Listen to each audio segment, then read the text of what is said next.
बिस्मिल्लाहिर्रहमानिर्रहीम। यकम मुहर्रम उल हराम सैयदना उमर फ़ारूक रज़ी अल्लाह अन्हु की शहादत। उमर फ़ारूक कौन हैं? उमर फ़ारूक वो शख्सियत हैं, मेरे आका सल्लल्लाहु अलैहि वसल्लम के वो ग़ुलाम, वो दीवाने, वो मस्ताने हैं। वो ज़मीन पे अल्लाह के नबी को मशवरा देते हैं तो अल्लाह कुरान बना के उतार देता है। 28 ऐसी आयात हैं सैयदना उमर फ़ारूक रज़ी अल्लाह अन्हु ने नबी पाक सल्लल्लाहु अलैहि वसल्लम को मशवरा दिया, अल्लाह ने कुरान बना के उतार दिया।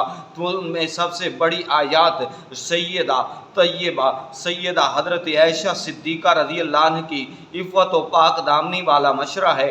जब आपने मशवरा दिया, अल्लाह ने 18 आयतें सैयदा आयशा सिद्दीक़ा रज़ी अल्लाह अन्हा की शान में उतार दी। पर्दे का हुक्म सैयदना उमर फ़ारूक रज़ी अल्लाह अन्हु के मशवरे से आया।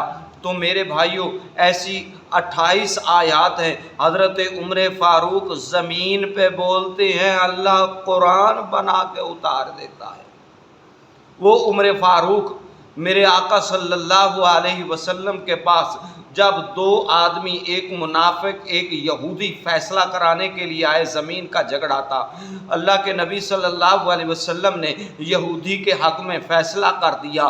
मुनाफिक ने कहा, नबी का फ़ैसला मुझे कबूल नहीं, उमर से फ़ैसला करवाते हैं। उमर के पास जाते हैं। सैयदना उमर फ़ारूक रज़ी अल्लाह अन्हु को जब बताया गया, उमर फ़ारूक रज़ी अल्लाह अन्हु ने से यहूदी ने कहा, पहले हमने नबी पाक सल्लल्लाहु अलैहि वसल्लम से फ़ैसला करवाया है। मेरे आका सल्लल्लाहु अलैहि वसल्लम ने यहूदी के हाथ में फ़ैसला किया था।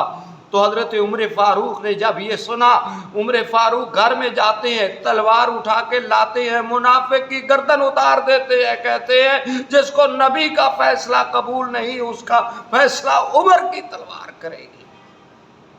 वो इश्क और मस्ताने हज़रत उमर फ़ारूक रज़ी अल्लाह अन्हु, वो नबी पाक सल्लल्लाहु अलैहि वसल्लम के जान निसार मस्ताने दीवाने उमर फ़ारूक रज़ी अल्लाह अन्हु, जब कैसर रूम ने जासूसी के लिए अपना नुमाइंदा भेजा, उसने आकर मदीना में महल देखना शुरू कर दिया कि मुसलमानों के अमीर का महल कौन सा है।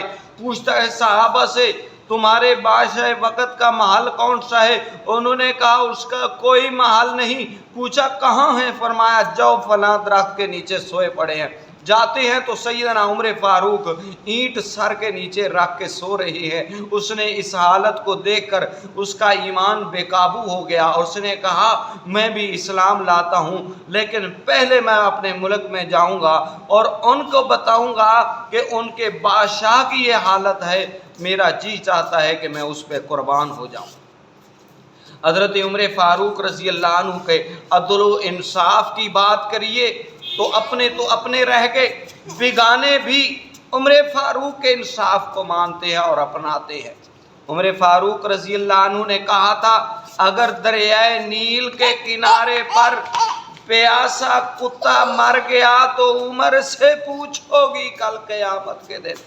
उमर फ़ारूक वो हैं, जब हज़रत उमर फ़ारूक रज़ी अल्लाह अन्हु के दौरे मक़दस में हज़रत उमर बिन आस ने मिस्र के गवर्नर ने ख़त लिखा कि दरियाए नील नहीं चल रहा, एक लड़की साल के बाद डाली जाती है तो फिर चलता है।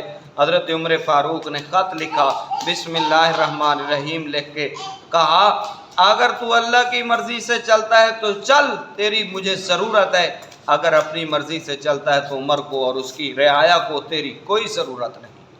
हज़रत उमर फ़ारूक रज़ी अल्लाह अन्हु की शान क्या बयान करें। जब मदीना पाक में एक मरतबा ज़ल्ज़ला आया, आपने अपना दुर्रा मारा और फरमाया, ऐ ज़मीन बता, तेरे ऊपर उमर इंसाफ नहीं करता। आज तक वहाँ ज़ल्ज़ला नहीं आया। मेरे भाइयों, उमर फ़ारूक रज़ी अल्लाह अन्हु की सीरत को अपनाएं और उनकी नया साल भी इसी यकम मुहर्रम उल हराम से शुरू होता है। अल्लाह ताला हमें हज़रत उमर फ़ारूक की सच्ची पक्की मोहब्बत और उनकी इत्तबा नसीब फरमाए। व आखिर दावाना अल्हम्दुलिल्लाहि रब्बिल आलमीन।